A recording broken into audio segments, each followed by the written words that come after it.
Olanda kabasango ya Radio Butunde FM. Solo. Oyo kabasango wana ebimaka na emission boni. Na yo kabasango wana fe la Radio Butunde FM. Radio Butunde ezalaka wapi? Ezalaka na Sud Kivu. Boyo akaba information na ndenge nini bimisaka ya Radio Butunde. Na yo kakaba information internationale, ba information commerce, ba information liwa, ba information soki olingi, ba information kupesa yo mayele. Banda Radio Butunde FM epesa yo sango ya malamu. Radio Butunde ndo suka makamu.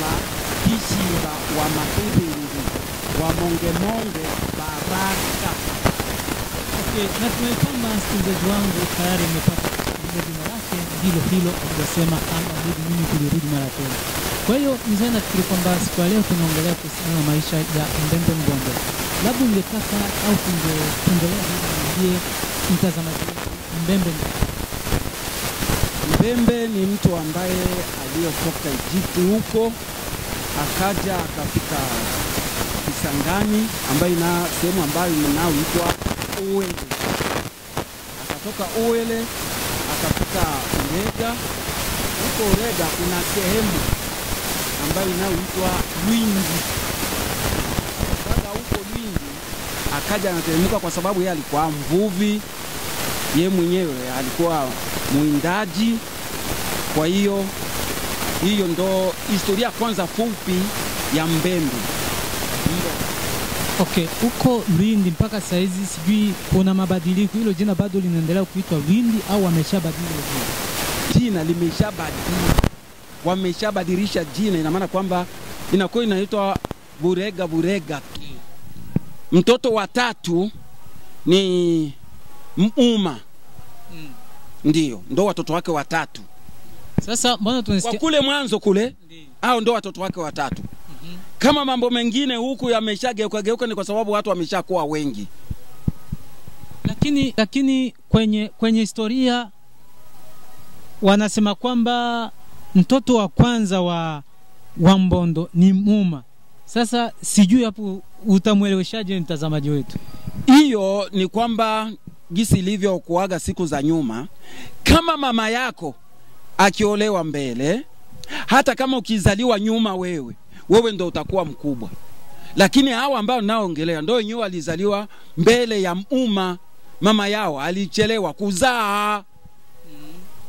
Hivi ndivyo ilivyokuaga. Kama wanaitwa eti wenyewe ni wakubwa ni kwa sababu ya mama yao, lakini kwa kuanza kuzaliwa ni hao ambao wenyewe niliotaja hapa. Ina maana kwamba mama yake ya Muma ndo bi mkubwa. Na Nyindu pamoja na yule mwingine mama yao ndo bindogo. Ndio. Okay. Sasa Muma akazaa watoto wangapi? Muma aliendelea kuzaa watu zile siku za nyuma kwa wanazaa wengi sana. Muma alizaa watoto watatu tu wa kiume. Na wa kike huyu mmoja. Okay, mtazamaji wetu na msikilizaji wetu, tupate basi ushauri kutoka kwa mzee kuhusiana na ujio wa Mbembe Mbondo. Ujio wa Mbembe Mbondo kipindi watoke Uwele ni kule Kisangani Isiro. Baada ya kutoka kule wenyewe kama vile wenyewe nimetoka kuongea mara ya kwanza, ni kusema kwamba wao kutoka kule walikuja paka Lwindi.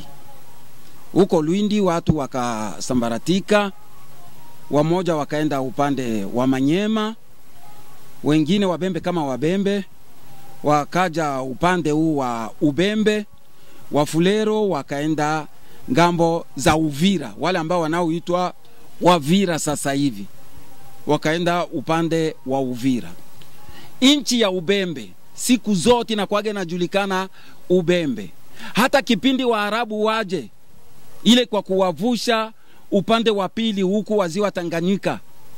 Kwanza hilo jina Tanganyika katika Kivembe wanaita kwamba etanga yani ndo Tanganyika.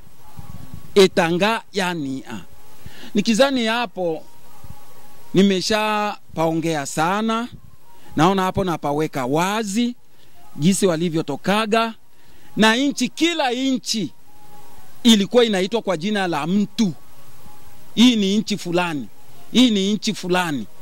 Ina maana inchi zote za dunia mzima, haswa huko Afrika, zilikuwa zinaitwa kwa jina la mtu. Ndivyo ilivyokuaga. Mfano kama hivi ambayo ninavyosema, Ubembe ni Ubembe, Burundi ni ya Warundi. Nimeshatoka kusema kwamba Uvira ni Wavira wa Fulero. Ina maana kila sehemu ilikuwa ya jina la mtu, jina la mtu, jina la mtu. Ndo hapo. Okay, kwa kumalizia labda ungefafanua kidogo tu kuhusiana kusema yani inataka